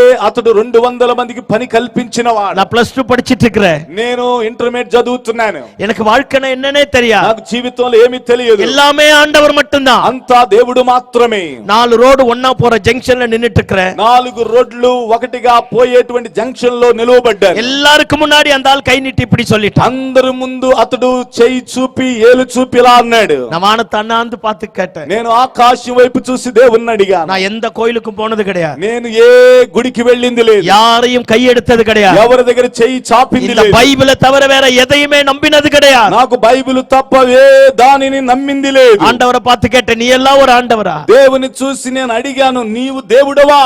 இன்னும் ஒரு வாரத்துக்குள்ள என் பிரச்சனை தீராம போயிட்டா, ఇంకొక వారము లోపుగా నా సమస్య తీరకపోతే நான் இதே இடத்துல வந்து சூசைட் பண்ணிட்டு செத்துருவேன். నేను ఇదే చోటుకు వచ్చి సూసైడ్ చేసుకుని చనిపోతానని నేను. பாருங்க, அடுத்த நாள் பிரச்சனை பெருசా மாறி, చూడండి, తర్వాత రోజు సమస్య పెద్దగా మారింది. பிரச்சனை பெருசா மாறி, సమస్య పెద్దగా మారింది. பிரச்சனை பெருசா மாறி, సమస్య ఇంకా గొప్పదయ్యింది. 7 நாள் முடிஞ்சது. 7 రోజులు అయిపోయింది. ஆண்டவர் అద్భుతం செய்யற மாதிரி தெரியல. దేవుడు అద్భుతం చేసినట్లు కనబడలేదు. நைட் எல்லாம் படுத்துட்டு யோசிக்கிறேன். రాత్రంతా పడుకొని ఆలోచన நம்ம చేసేవాడు. இருக்கும்போதே అమ్మాவுக்கு இந்த பாடு, అమ్మ మనం ఉండగానే అమ్మకి ఇలాంటి బాధలు. நம்ம செத்துட்டா మనం చనిపోతే அம்மா அனாதையா மாறிடுவாங்க. అమ్మ అనాథగా మారితే என்னென்னமோ யோசிச்சு ఏదేదో ఆలోచన చేసి அப்படியே படுத்து தூங்கிட்டேன். అలాగే పండుకొని నిద్రపోయాను. அடுத்த நாள் காலையில తర్వాత రోజు ఉదయాన என் ஊர்ல ஒரு பெரிய சத்தம். మా ఊరిలో పెద్ద ధ్వని శబ్దం. என்னன்னு பார்த்தா ఏంటని చూస్తే என்ன கை நீட்டி ஒருத்தன் சொன்னான் பார். ఒక అతను నా వైపు ఏలు చూసి చెప్పాడు చూసేదా. அவன் தற்கொலை பண்ணிட்டு செத்துட்டான். అతడు ఆత్మహత్య చేసుకొని చనిపోయాడు. எனக்கு ஒண்ணு தெரியும். నాకొకటి తెలుసు. ஒருவேளை இந்த நல்ல மாலை வேளையில ఒకవేళ ఈ మంచి రాత్రి వేళ வாழ்க்கையே முடிஞ்சு போனது போல வந்திருக்கலாம். జీవితమే ముగిసిపోయిందన్నట్టు వచ్చి ఉండవచ్చు. எல்லா பக்கமும் எதிராய் மாறி అంతయు కూడా నీకు వ్యతిరేకంగా మారి சவால் நிறைந்த உலகத்துல సవాలుతో నిండిన లోకములో இனி எழும்பவே முடியாது நினைக்கலாம். ఇక నేను లేవలేనని అనుకోవచ్చు. இல்ல தேவ பிள்ளையே, లేదు ప్రియ దేవుని బిడ్డ, விடாய்த்து போன உன் ஆத்மாவை சம்பூர்ணமடைய பண்ணி అలసిన నీ యొక్క ఆత్మను సంపూర్ణతతో తృప్తిపరచి பலவீனமான உன் பட்சத்தில் அவரே பலனாய் வந்து బలహీనమైన నీ పక్షముగా ఆయనే బలముగా వచ్చి அனாதை போல இருக்கிற உனக்கு அவர் தகப்பனாய் தாயாய் வந்து అనాథగా ఉండిన నీకు ఆయన తండ్రిగా తల్లిగా వచ్చి எத்தனை இடத்துல எத்தனை பேர் உனக்கு விரோதமாய் சவால் விட்டார்களோ, ఏ చోట ఎంతో మంది నీకు సవాలు విసిరారో அத்தனை பேருக்கு மத்தியில உன் தலையை உயர்த்தக்கூடியவர், వారందరి మధ్య నీ తలను ఆయన పైకి లేవనెత్తువాడు, உனக்காக யுத்தம் பண்ணக்கூடியவராய் నీ இருக்கிறார். కొరకు యుద్ధము చేయువాడై ఉన్నాడు. உனக்கும் எனக்கும் அற்புதம் செய்வதற்காகவே నీకు నాకు అద్భుతము చేయుట కొరకే அவர் விழித்துக் கொண்டிருக்கிறார். ఆయన మేలుకొని ఉన్నాడు. ஒருவனையும் அவர் கைவிட்டதாக சரித்திரம் இல்லை. ఆయన ఎవరిని చేయి విడిచినట్లుగా చరిత్ర లేదు. ஆண்டவருக்கு கைவிட தெரியாது. దేవునికి చేయి విడవటం తెలియదు. ஆண்டவருக்கு உன்னை விட்டு விலக தெரியாது. దేవుడు నిన్ను విడిచిపెట్టి పోవటం తెలియదు. உன்னை அனாதை போல நடுத்தருவுல நிறுத்த தேவனுக்கு தெரியாது. నిన్ను అనాథలాగా నడి రోడ్డున విడిచిపెట్టడం ఆయనకి తెలియదు.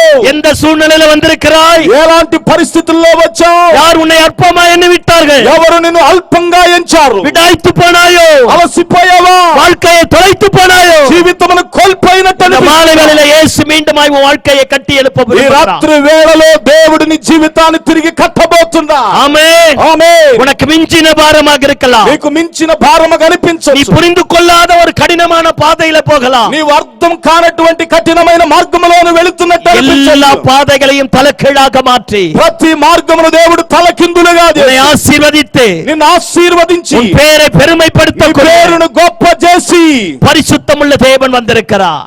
గొప్ప చేసే పరిశుద్ధ దేవుడు వచ్చి ఉన్నాడు. அவர் உனக்காகவே காத்திருக்கிறார். ఆయన నీ కొరకే ఎదురు చూస్తున్నాడు. பாருங்க, தீர்க்கதரிசியிலே மகிமையாய் காணப்பட்டவன் எலியா தீர்க்கதரிசி. చూడండి, ప్రవక్తలలోనే మహిమ కలిగిన వాడిగా కనబడిన ఏలియా ప్రవక్త இஸ்ரவேல் தேசத்தினுடைய ராஜாவுக்கு முன்பதாக நின்று சொல்லுகிறார். ఇశ్రాయేలు దేశ రాజు ముందు నిలవబడి చెప్తున్నాడు. இஸ்ரவேலின் தேவனாகிய கர்த்தருக்கு முன்பதாக நிற்கிற நான் சொல்லுகிறேன், ఇశ్రాయేలు దేవుని ముందు నిలవబడిన నేను ప్రకటిస్తున్నాను. என்னுடைய வாயின் வார்த்தையின்படி அல்லாமல் இனி தேசத்துல பனியும் பொழியாது மழையும் నా பொழியாது. నోటి మాట చేత ఇదిగో చెబుతున్నాను, ఈ దేశములో మంచైనను వర్షమైనను కురవనే కురవదు. அவனுடைய வார்த்தையை பரலோகம் கனப்படுத்த ஆரம்பித்தது. అతని మాటను పరలోకం గణపరచడం మొదలైంది. 3.5 ஆண்டுகள் மழை இல்லை. 3.5 సంవత్సరాల వర్షము లేదు. 3.5 ஆண்டுகள் திரும்ப கழித்து ஆகாப்பை பார்த்து சொல்லுகிறார், 3.5 సంవత్సరముల తర్వాత ఆహాబు రాజును చూసి చెప్తున్నాడు, கர்த்தர் தெய்வமானால் கர்த்தரை வணங்கு, దేవుడు దేవుడైతే దేవునికి నమస్కారం చేయి. பாகால் தெய்வமானால் பாகாலை பின்பற்று. బయలు దేవత దేవుడైతే బయలుని నమస్కరించు. அத்தனை பேரையும் கர்மேல் மலைக்கு கூட்டிட்டு போறான். అంతమందిని కర్మేలు పర్వతానికి తీసుకుని పోయాడు. பாகாலுடைய பூஜாரிகளும் బయలు యొక్క ప్రవక్తలు தீர்க்கதரிசிகளும் ప్రవక్తలు 850 பேராய் சேர்ந்து ஆராதித்தார்கள். 850 మంది కలిసి ప్రభువుని బయలుని ఆరాధించారు. வானத்திலிருந்து அக்கினி வரல. ఆకాశము నుండి అగ్ని రాలేదు. ஆனா எலியா தனிப்பட்ட மனுஷனாய் போய் కానీ ఏలియా వ్యక్తిగతంగా ఒంటరిగా వెళ్లి தகர்க்கப்பட்ட பலிபீடத்தை செப்பனிட்டு పాడైపోయిన బలిపీఠాన్ని సరిచేసి செலுத்த வேண்டிய பலியை செலுத்தி చెల్లించవలసిన బలిని చెల్లించి பலிபீடத்திற்கு முன்பதாக முழங்கால் படியிட்டு బలిపీఠం ముందు మోకాళ్ళూని எலியா ஆண்டவரை பார்த்து சொல்லுகிறார், ఏలియా దేవుని చూసి చెప్తున్నాడు, கர்த்தாவே, దేవా, இவைகள் எல்லாவற்றையும் వీటన్నిటిని உம்முடைய வார்த்தையின்படி செய்தேன் என்பதை మీ మాట చొప్పున చేశానని இன்றைக்கு நிரூபித்தருளும். ఈ రోజున మీరు அவன் నిరూపించు. ஜெபித்து முடித்த மாத்திரத்திலே అతడు ప్రార్థించి ముగించిన మాత్రము చేత பரலோகத்திலிருந்து அக்கினி வந்து பலிபீடத்தை பட்சிக்க పరలోకము ஆரம்பித்தது. నుండి అగ్ని దిగి వచ్చి ఆ బలి పశువుని దహించింది. ஜனங்கள் எல்லாரும் கர்த்தரே தெய்வம் என்று அறிக்கை பண்ண ஆரம்பித்தார்கள். ప్రజలందరూ దేవుడే నిజమైన వాడని ఆరాధించడం మొదలెట్టారు. தேசத்தில் இருக்கிற விக்கிரகங்கள் எல்லாம் நிர்மூலமாக்கப்பட்டது. దేశములో ఉండినటువంటి విగ్రహములన్నీ నిర్మూలమయ్యా. அந்நிய ஆளுகைகள் அதமாக்கப்பட்டது. అన్య ఏలుబడి నిర్మూలమైంది. தேசமே பரிசுத்தமாய் மாற ஆரம்பித்தது. దేశమే పరిశుద్ధంగా మారడం మొదలెట్టి தேவனுக்கு விரோதமாய் கட்டப்பட்ட எல்லா பலிபீடங்களும் தகர்க்கப்பட்டது. దేవునికి విరోధంగా కట్టబడిన బలిపీఠాలు కూలదోయబడ్డాయి. அடுத்த நாள் ஆகாபினுடைய மனைவி తర్వాత రోజు ఆహాబు యొక్క భార్య యెజబెల్ ఎలియాவை பார்த்து இப்படியாக சொல்கிறார், ఏలియాను చూసి ఇలా చెప్తా ఉంది, என்னுடைய தீர்க்கதரிசிகளை கொன்னுட்டல்ல, నా ప్రవక్తలను చంపావు కదా, 24 மணி நேரத்துல 24 గంటల్లో உன்னை நான் கொல்லாம போனா నేను నిన్ను చంపకుండా పోతే நான் ராணி கிடையாதுங்கறா. నేను రాణిని కాదంటుంది. பாருங்க, ஒரு பெரிய தீர்க்கதரிசி, చూడండి గొప్ప ప్రవక్త. ஐயா அவனுடைய வார்த்தையை கேட்டு வானம் அடைக்கப்பட்டது. అయ్యా అతని మాటకు ఆకాశములో పడింది. அவனுடைய வார்த்தையை கேட்டு வானம் திறக்கப்பட்டது. అతని మాట విని ఆకాశం తెరవబడింది. அவன் ஜெபித்த போது அக்கினி பரலோகத்திலிருந்து வர ஆரம்பித்தது. అతడు ప్రార్థించగా అగ్ని పరలోకము నుండి దిగి వచ్చింది. பல ఆண்டுகளாக మూడப்பட்ட தேசத்தை பரிசுத்தமாய் மாற்றினார். కొన్ని సంవత్సరాలుగా మూయబడినటువంటి దేశమును దేవుడు పరిశుద్ధంగా మార్చాడు. அப்பேற்பட்ட ஒரு பரிசுத்தவான், అలాంటి ఒక పరిశుద్ధుడు, சேனைகளின் தேவனாகிய கர்த்தருக்கு முன்பதாக நின்றவன், సైన్యముల అధిపతికి దేవుని ఎదుట నిలబడినవాడు, யாருமே கேட்காத செய்யாத காரியத்தை செய்தவன், ఎవరును అడగని చేయని కార్యములను చేసినవాడు. ஆனா యెజబెలుடைய వార్த்தை, యెజబెలు యొక్క మాట ఎలియావినుடைய இருதயத்தை சுக்குநூறாக உடைக்காது. ఏలియా యొక్క హృదయమును తుత్తినీలుగా చేసింది. தன்னுடைய வேலைக்காரன் எல்லாத்தையும் ஒதுக்கி வைத்து விட்டு తన యొక్క పని వారిని అందరినీ పక్కన పెట్టి ஒரு நாள் தூரம் பிரயாணம் செய்து ఒక దినపు ప్రయాణం అంత దూరం ஒரு పోయి சூரச்செடியின் கீழே போய் படுத்துக்கொண்டு ఒక బదరీ వృక్షము కింద పోయి పండుకొని ஆண்டவரை பார்த்து சொல்லுகிறான், దేవుని చూసి చెప్తున్నాడు, போதும் ஆண்டவரே, చాలు దేవా, என் ஜீவனை எடுத்துக்கொள், నా ప్రాణమును నువ్వు తీసుకోయ్యా, நான் என் முற்பிதாக்களை காட்டிலும் ఇదిగో మా పితరుల కంటెను நல்லவன் அல்ல. నేను మంచివాడను కాను. எப்ப தெரியுமா வாழ்க்கையில சோர்வு அதிகமாகும்? ఎప్పుడు జీవితంలో నిరుత్సాహం అధికమైందో తెలుసా? எப்ப தெரியுமா మనుஷன் தற்கொலைக்கு நேராக கடந்து போறான்? ఎప్పుడు మనుషుడు ఆత్మహత్య దిశగా పోతాడో తెలుసా? the self pityness இருக்கு பாருங்க, சுய பரிதாபம். ఈ యొక్క సొంత వ్యక్తిగతమైనటువంటి పరితాపమును అనుభవిస్తాడే. அடுத்தவன் நம்ம மேல பரிதாபப்படுறானா இல்லையோ, நாமளே நம்மை குறித்து பரிதாபப்படுவோம். ఇతరులు మన పైన జాలి పడేటువంటి దానికంటే మన మీద మనమే జాలి పడతామే.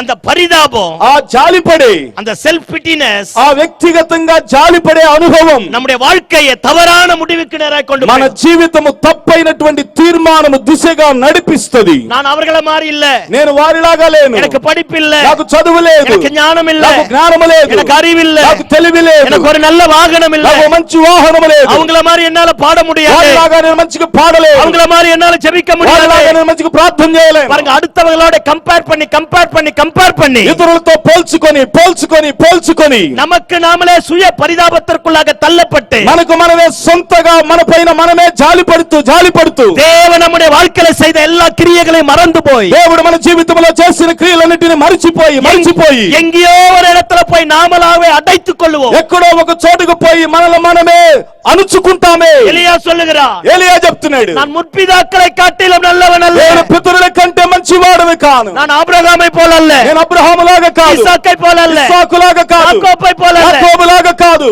நான் அநாதை தானே. నేను అనాథనే కదా.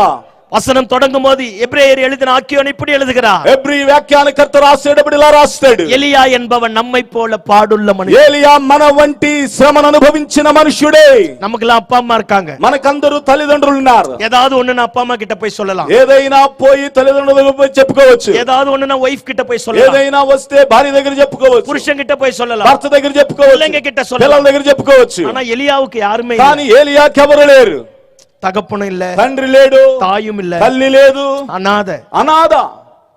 திடீர்னு வரான், సడన్ గా వచ్చాడు, திடீர்னு பேசுறான், సడన్ గా మాట్లాడుతున్నాడు, திடீர்னு போறான். సడన్ గా వెళ్తున్నాడు. நம்மை போல మనలాగా பாடுள்ள మనిషిன், శ్రమను అనుభవించిన వాడు. நம்ம ఆండవரை பார்த்து சொல்றான், దేవుని చూసి చెప్తున్నాడు అతడు, நான் மற்றவர்களை போல இல்ல ஆண்டவரே, నేను ఇతరులాగా లేనయ్యా, நான் தான் அனாதையாச்சு, నేను అనాథనయ్యానయ్యా, எனக்கு தான் யாருமே இல்லை, నాకెవరు లేరు కదా. போதும் ஆண்டவரே, చాలు దేవా, என் ஜீவனை எடுத்துக்கொள், నా ప్రాణమును తీసుకోయ్యా, நான் என் முற்பிதாக்களை காட்டிலும் நல்லவன் அல்ல, నేను నా పితరుల కంటే మంచివాడును కాను. நமக்கெல்லாம் சொந்த வீடு இருக்கு, మనకంతా సొంత ఇళ్ళున్నాయి, வாடகை வீட்டுல கூட இருக்கிறோம், అద్దింట్లో కూడా ఉన్నాం. ஆனா அவன் இருந்ததே வனாந்தரம். కానీ అతడు ఉన్నదే అరణ్యములు.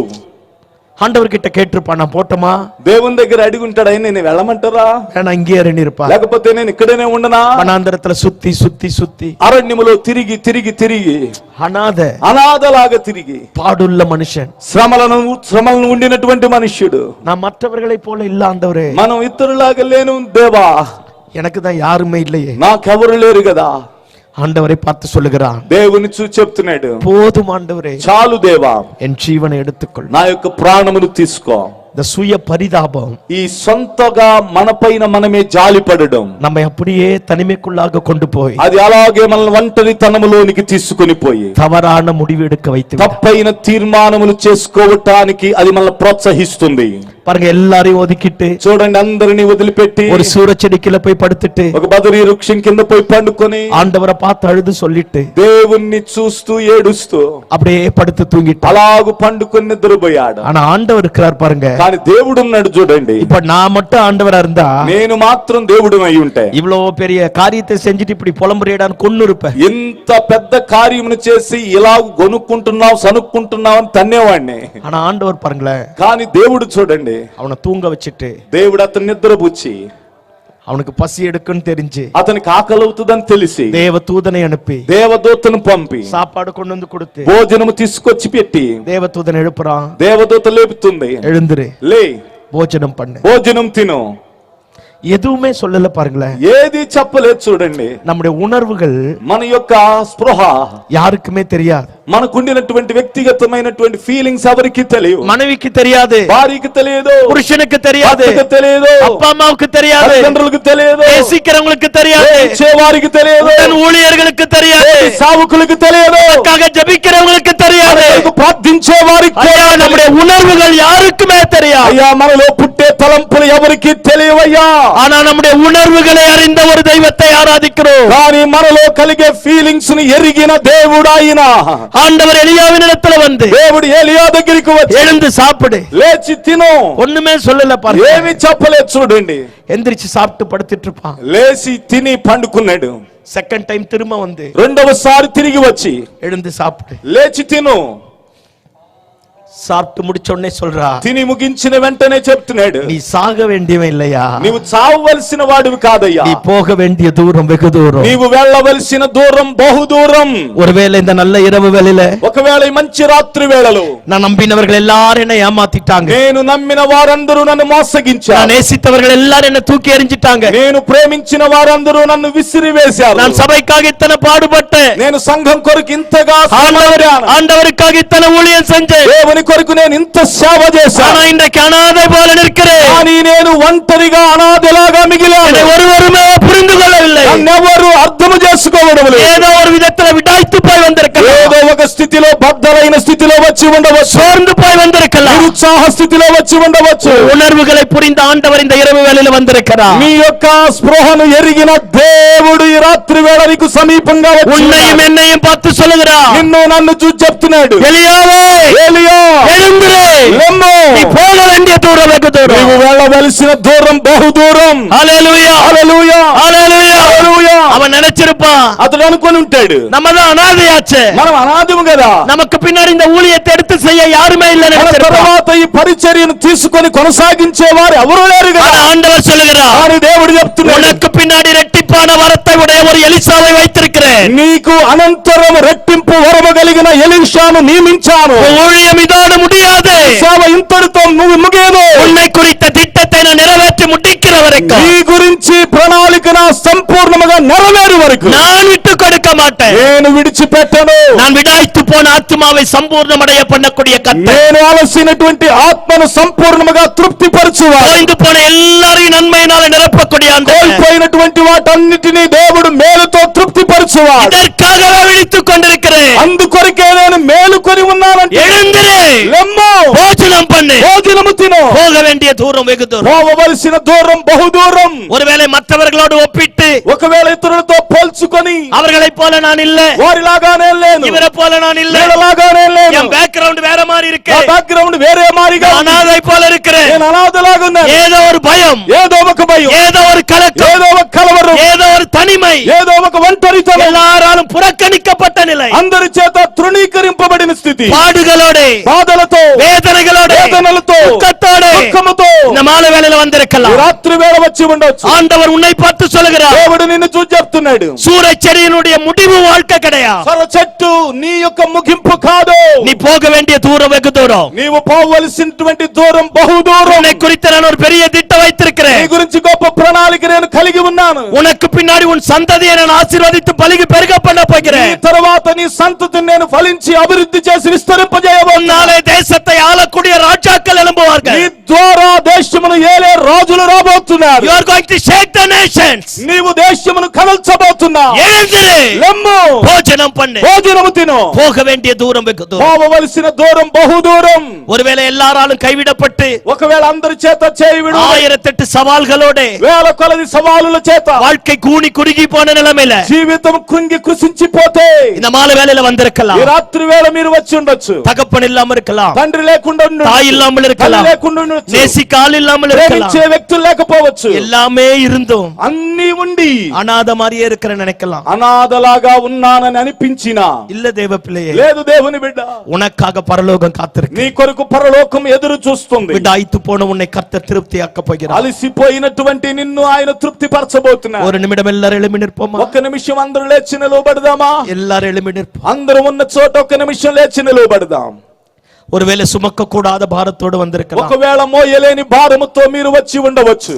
ஆமா, போய் என்ன ஊழியம், అయ్యా పోయా ఏమి సేవ, எல்லாம் முடிஞ்சிடுச்சு, అంతా ముగిసిపోయింది, என் வாழ்க்கையே வேற மாறி నా போயிடுச்சு. జీవితమే వేరే మారిగా మారిపోయింది. எங்கேயோ ஒரு இடத்துல உட்கார்ந்து ఎక్కడో ఒక చోట కూర్చుండి வாழ்க்கையை தொலைச்சு, జీవితమును కోల్పోయి, தரிசனத்தை இழந்து, దర్శనమును పోగొట్టుకొని, கிருபாவரங்களை இழந்து, కృపావరములను పోగొట్టుకొని எங்கேயோ ஒரு மூலையில உட்கார்ந்துட்டு ఎక్కడో ఒక మూలన కూర్చుండిన పరిస్థితిలో ఉంటే, படிக்க வேண்டிய காலத்துல படிக்காம, చదవలసిన కాలములో చదవకుండా, தேவன் கொடுத்த கிருபாவரங்களை அற்பமா எண்ணி, దేవుడిచ్చిన కృపావరములను అల్పంగా ఎంచి, தேவன் கொடுத்த தருணங்களை மட்டுப்படுத்தி, దేవుడిచ్చిన అవకాశాలను నీవు అల్పంగా ఎంచి எல்லாவற்றையும் இழந்து போய் வந்திருக்கலாம். అన్నిటిని కోల్పోయిన వారిగా వచ్చి ఉండొచ్చు. இந்த மாலை வேளையில ఈ రాత్రి వేళలో பலன் இல்லாத உனக்கு பலனை தந்து, బలము లేని నీకు బలమునిచ్చి, தோற்று போன உன்னை ஜெயிக்க பண்ணி, ఓడిపోయిన నిన్ను జయింపజేసి, இழந்து போன எல்லாவற்றையும் திரும்ப தந்து, కోల్పోయిన వాటన్నిటిని తిరిగిచ్చి உன்னை கனப்படுத்தக்கூடியவர் வந்திருக்கிறார். నిన్ను గణపరిచేటువంటి ఆయన వచ్చి ఉన్నాడు. யெசபேல் యెజబెల్ எலியாவை பார்த்து சொன்னால், ఏలియాను చూసి చెప్పింది, 24 மணி நேரத்துல 24 గంటలలో உன்னை நான் கொன்னுடுவேன்னா, నేను నిన్ను చంపుతానంది. 24 மணி நேரமானது 24 గంటలైంది, 24 நாட்கள் ஆனது, 24 రోజులైంది, 24 வருடங்கள் ஆனது, 24 సంవత్సరాలైంది. இன்னைக்கு 2026. ఈ రోజున 2026వ సంవత్సరం. ஆனா இன்னைக்கு வரைக்கும் எலியா உயிரோடு இருக்கிறார். కానీ ఇప్పటి వరకు ఏలియా బ్రతికే ఉన్నాడు. எலியாவுக்கு விரோதமாய் எழும்பின யெசபேலின் ரத்தத்தை நாய்கள் நக்க ஆரம்பித்தது. ఏలియాకు విరోధంగా లేచినటువంటి యెజబెలు యొక్క రక్తము కుక్కలు నాకాయి. உனக்கு விரோதமாய் எத்தனை பேர் எழும்பினாலும், మీకు విరోధంగా ఎంతో మంది లేచినను, இந்த மாலை வேளையில பரலோகம் முன்பட்சத்தில் வரப்போகிறது. ఈ రాత్రి వేళలో పరలోకం నీ పక్షంగా రాబోతా ఉంది. சவால் விட்டவர்கள் சடுதியிலே நாசமாவார்கள். సవాలు విసిరినటువంటి వారు క్షరంగా నాశనం అవుతారు. குடும்பத்தை கெடுக்க எத்தனைத்து எழும்பினவர்கள் எல்லாம் నీ కుటుంబమును నాశనం చేయడానికి నీకు విరోధంగా లేచిన వారు இல்பொருளாய் மாறி போவார்கள். వారు మిత్రులుగా మారిపోతారు. உனக்காக சேனைகளின் கர்த்தர் எழும்ப போகிறார். నీ కొరకు సైన్యములకు అధిపతి యెహోవా లేవబోతున్నాడు. இங்கே உனக்கு என்ன வேலை? ఇక్కడ నీకు ఏమి పని? ஜெபத்தை விட்டு விட்டார், ప్రార్థన విడిచిపెట్టావు, ஆராதனை விட்டு விட்டார், ఆరాధన విడిచిపెట్టావు, சபையை விட்டு விட்டார், సంఘమును విడిచిపెట్టావు, பரிசுத்தத்தை விட்டு விட்டார். పరిశుద్ధతను విడిచిపెట్టావు. ஹேய், இங்கே உனக்கு என்ன வேலை? ఇక్కడ నీకు ఏమి పని? எழுந்திரு. లే, நீ போக வேண்டிய தூரம் வெகு தூரம். నీవు పోవలసినటువంటి దూరం బహు దూరం. கிருபைகளை தரப்போகிறேன், కృపలు నీ పోతున్నా, அபிஷேகத்தை தரப்போகிறேன், అభిషేకాన్ని வரங்களை தரப்போகிறேன், నీ పోతున్నా, உன்னை கனப்படுத்த போகிறேன். కనపరచబోతున్నాను. எழுந்திரு. లే, நீ போக வேண்டிய தூரம் வெகு నీవు தூரம். వెళ్ళవలసినటువంటి దూరం బహు దూరం. அடுத்தவர்களோட கம்பேர் பண்ணி ఇతరులతో పోల్చుకొని வாழ்க்கையை தொலைத்து போட்டிருக்கலாம். జీవితమును పాడు చేసుకొని இந்த ఉండొచ్చు. மாலை வேளையில கர்த்தர் ఈ வந்திருக்கிறார். రాత్రి వేళలో దేవుడు వచ్చాడు. அப்படியே 2 கரங்களை வானத்திற்கு நேராக உயர்த்தி, అలాగే 2 హస్తములు ఆకాశము తట్టెత్తి, நானும் எல்லாத்தையும் தொலைச்சிட்டு ஆண்டவரே, అందరూ చెప్పండి, దేవా నేను అన్నిటిని కోల్పోయానయ్యా, அனாதை போல வந்திருக்கிறேன், అనాథలాగా వచ్చానయ్యా, என்னையும் தொடும் ஆண்டவரே. నన్ను తాకండి నాయనా. எதிர்காலத்தை குறித்த பயம், భవిష్యత్ కాలమును గూర్చిన భయం, குடும்பத்தை குறித்த பயம், కుటుంబమును గూర్చిన భయం. எல்லாரும் நல்லா இருக்காங்க, అందరూ బాగున్నారు, நான் மட்டும்தான், నేను మాత్రమే, என் குடும்பம் నా மட்டும்தான், కుటుంబం మాత్రమే, என் வாழ்க்கை నా மட்டும்தான், జీవితం మాత్రమే.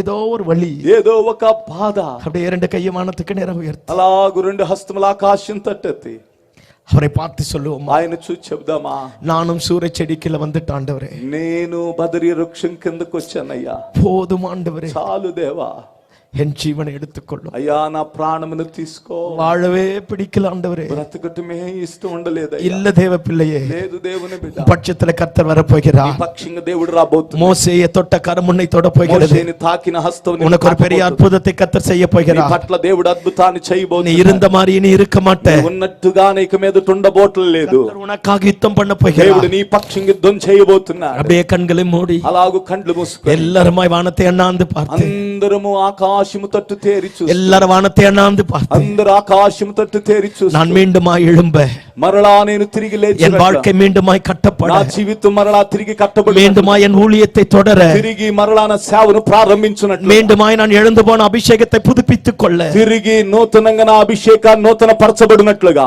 தேவா என் மேல மனம் இறங்குவீராக. దేవా నా పైకి మీ యొక్క మేఘమును పంపి దింపండి. நான் உங்களுக்காக ஜெபிக்க போகிறேன். నేను మీ కొరకు ప్రార్థన చేయబోతున్నాను. ஒரு காலத்துல நன்றாக வியாபாரம் செய்து ఒక కాలంలో మంచిగా వ్యాపారం చేసి செல்வ சீமானாயிருந்து మంచి ఐశ్వర్యవంతులుగా పేరు கடங்காரனாக ఈ வந்திருக்கலாம். రోజు అప్పుల వారిగా వచ్చుండొచ్చు. எல்லாவற்றையும் இழந்து போய் అంతటిని కోల్పోయి எல்லாமே முடிந்து போனது என்று வந்திருக்கிறாய். అంతా ముగిసిపోయిందని వచ్చుండొచ్చు. உன்னை பார்த்துதான் கர்த்தர் சொல்லுகிறார், నిన్ను చూసే దేవుడు நான் చెప్తున్నాడు, விடாய்த்து போன ஆத்மாவை சம்பூர்ணமடைய பண்ணுவேன். ఇదిగో అలసినటువంటి ప్రాణములు నేను సంపూర్ణ తోయిందు నందింపజేయబోతున్నాను. போன எல்லா ஆத்மாவை நிரப்ப போகிறேன். కోల్పోయినటువంటి ఆత్మలను నేను నింపబోతా ఉన్నాను. உனக்காகவே நான் காத்து கொண்டிருக்கிறேன். నేను నీ కొరకు ఎదురు చూస్తున్నాను. உனக்கு ஒரு பெரிய அற்புதத்தை செய்ய నేను నీ போகிறேன். కొరకు గొప్ప అద్భుతాన్ని చేయబోతున్నాను. எல்லாருமாய் கண்களை மூடி అందరూ కండ్లు మూసుకొని கரங்களை வானத்திற்கு நேராக உயர்த்தி ఆకాశము తట్టు చేతులు చాపి ஆண்டவரை நோக்கி பார்க்க போகிறோம். దేవుని వైపు తేరి கர்த்தர் చూడబోతున్నాను. நமக்காக ஒரு பெரிய அற்புதத்தை செய்ய దేవుడు போகிறார். మన కొరకు గొప్ప అద్భుతాన్ని கர்த்தர் చేయబోతున్నాడు. நமக்காக ஒரு பெரிய அற்புதத்தை దేవుడు செய்ய మన కొరకు போகிறார். గొప్ప అద్భుతాన్ని தேவ చేయబోతున్నాడు. மகிமை உன்னை நிரப்ப போகிறது. దేవుని మహిమ మనల్ని నింపబోతుంది. தேவ வல்லமை நம்ம குடும்பத்தை దేవుని நிரப்ப శక్తి போகிறது. మన కుటుంబాన్ని నింపబోతుంది. நீ வந்த மாதிரியே கர்த்தர் உன்னை அனுப்ப மாட்டார். వచ్చినట్టుగానే దేవుడు నిన్ను పంపబోవటం లేదు. உன் ஊழியத்துல ஒரு பெரிய பிரேக் த்ரோவை கர்த்தர் உண்டாக்க నీ போகிறார். సేవలో గొప్ప మలుపును దేవుడు ఇవ్వబోతున్నాడు. கர்த்தருடைய மகிமை உன்னை நிரப்ப போகிறது. దేవుని మహిమ నిన్ను నింపబోతా ఉంది. கர்த்தரே காரியத்தை தலைகீழாக மாற்ற దేవుడే போகிறார். కార్యములను తలకిందులుగా మార్చబోతున్నాడు. நான் உங்களுக்காக ஜெபிக்கும்படியாய் விரும்புகிறேன். ఓ నీ కొరకై ప్రార్థన చేయగోరుతున్నాను. பரிசுத்தமுள்ள பிதாவே, పరిశుద్ధత కలిగిన తండ్రి, இந்த ஆசீர்வதிக்கப்பட்ட அற்புதமான மாலை வேளைக்காக நன்றி ఈ செலுத்துகிறோம். ఆశీర్వదించబడిన ఈ మంచి రాత్రి వేళను బట్టి నేను స్తుతిస్తున్నాను. యజమాననే, యజమానుడా, பரிசுத்த பிதாவே, పరిశుద్ధ తండ్రి, இஸ்ரவேலின் ஜெயபலமானவரே, ఇశ్రాయేలుకు జయము బలమైన వాడా, இந்த மாலை வேளையில் நம்முடைய திருநாமத்தினாலே வந்திருக்கிறோம். ఈ యొక్క రాత్రి వేళలో మీ పవిత్ర నామము వద్దకు వస్తున్నాం. குடும்பத்தை தொலைத்து போட்டு, కుటుంబాలను కోల్పోయి, வாழ்க்கையை தொலைத்து போட்டு, జీవితాలను కోల్పోయి, நிச்சயமற்ற எதிர்காலத்தோட నిరీక్షణ లేనటువంటి స్థితిలో వచ్చి எது வாய்க்குமோ வாய்க்காதோ என்று கலங்கி வந்திருக்கிற ఏది జరిగిద్దో జరగదో అని కలవరముతో వచ్చిన நம்முடைய பிள்ளைகளுக்கு நேராக கரத்தை நீட்டுவீராக. నీ బిడ్డల వైపు మీ హస్తము చాపుదురుగాక. இழந்து போய் வந்திருக்கிறோம், కోల్పోయిన వారి உடைந்து போய் வந்திருக்கிறோம், కలిగిపోయి వచ్చాం. எல்லாமே எங்களை விட்டு எடுபட்டு போய் வந்திருக்கிறோம். అన్ని మమ్మల్ని విడిచిపెట్టి పోయిన స్థితిలో మేము వచ్చాం. நம்முடைய கரத்தை நம்முடைய பிள்ளைகளுக்கு நேராக நீட்டுவீராக. అయ్యా మీ యొక్క హస్తం నీ బిడ్డల వైపు చాపండి. எல்லாருடைய கண்ணீரையும் துடைப்பீராக. అందరి కన్నీరు మీరు తుడుచుదురుగాక. எல்லாருடைய பலவீனங்களை மாற்றுவீராக. బలహీనతలు మీరు మార్చుదురుగాక. அடைக்கப்பட்ட வாசல்கள் திறக்கப்படுவதாக. ద్వారములు తెరవబడునుగాక. இவர்களுக்கு எதிராக பூட்டப்பட்ட கதவுகள் திறக்கப்படுவதாக. విరోధంగా మూయబడినటువంటి ద్వారములు తెరవబడునుగాక. இவர்களுக்கு விரோதமாய் எழும்பின சவால்கள் எல்லாம் వీరికి ఎదురుగా లేచిన సవాలులన్నీ சடுதியாய் ஒன்றுமில்லாமல் போவதாக. క్షణ మాత్రములో ఏమీ లేకుండా పోవునుగా. ஒவ்வொரு குடும்பத்தையும் கர்த்தர் ஆசீர்வதிப்பீராக. ప్రతి కుటుంబాన్ని దేవా మీరు ఆశీర్వదించుదు. பாவ பழக்க வழக்கத்திலே, పాపపు అలవాటులలో, போதையின் அடிமைதனத்திற்கு, పానీయములకు దాసులై தெய்வத்தை விட்டு தூரமாய் போய் దేవుని విడిచి దూరముగా పోయి எல்லாவற்றையும் தொலைத்து போயிருக்கலாம். అన్నిటిని కోల్పోయినటువంటి స్థితిలో ఉన్నారు. இழந்து போனதை தேடவோ ரட்சிக்கவோ வந்த தேவகுமாரா, కోల్పోయినటువంటి వాటిని రక్షించడానికి వచ్చిన దేవుని కుమారుడా, நம்முடைய பிள்ளைகளுக்கு நேராக மனமிறங்குவீராக. మీ దయను చూపుదురుగా. ஒரு అద్భుతத்தை செய்வீராக. అద్భుతమును చేయుదురుగా. காரியம் மாறுதலாய் முடிவதாக. కార్యము మార్పు నొందినదిగా துக்கம் మారునుగా. சந்தோஷமாய் மாறுவதாக. దుఃఖం సంతోషంగా మారునుగా. பலவீனங்கள் பலனாய் மாறுவதாக. బలహీనతలు బలముగా మారునుగా. சோர்வுகள் எல்லாம் விலகுவதாக. నిరుత్సాహములన్నీ బలముగా మారునుగా. உம்முடைய மகிமையினாலே, మహిమ వలన, காருண்யத்தினாலே, కారుణ్యత వలన, இரக்கத்தினாலே, కనికరము వలన, ஆசீர்வாதத்தினாலே ఆశీర్వాదం వలన உம்முடைய பிள்ளைகளை அலங்கரிப்பீராக. పిల్లలను అలంకరించుదురుగాక. உம்முடைய பரிசுத்த ரத்தம் నీ పరిశుద్ధ రక్తం மீண்டும் எங்களை కొనసాగించి మమ్మల్ని உம்முடைய பிள்ளைகளாய் நிறுத்தட்டும் சுவாமி. నీ పిల్లలుగా నింపండి నాయన. வந்த எல்லாரையும் தனித்தனியாய் பேர் பேராய் வாழ்த்தி ஆசீர்வதிக்கிறேன். వచ్చిన ప్రతి ఒక్కరిని పేరు పేరు వరుసన వ్యక్తిగతంగా இந்த ఆశీర్వదిస్తున్నా. சத்தத்தை கேட்ட அத்தனை பேர் மேல உம்முடைய மகிமை இறங்குவதாக. ఈ ధ్వనిని శబ్దమును వినిన ప్రతి వారిపైన మహిమను ఉంచండి. வனாந்தரத்தை குலுங்க பண்ணின சத்தம், అరణ్యమును కదల్చిన నీ శబ్దం, பெண்மான்களை ஈனும்படி செய்த சத்தம், వేళ్లను ఈన చేసిన నీ ధ్వని, வார்த்தையை அனுப்பி காரியத்தை மாற்றக்கூடிய சத்தம், వాక్కును పంపి నీ కార్యములను మార్చగలిగిన నీ அற்புதத்தை శబ్దం, நடப்பிப்பதாக, అద్భుతము జరిగించునుగా, ஜெய வாழ்வு தொடருவதாக. జయ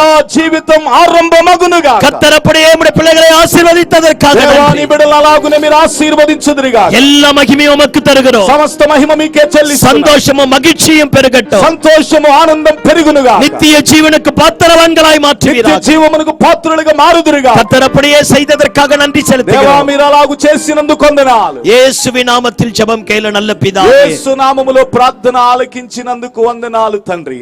ஆமென்.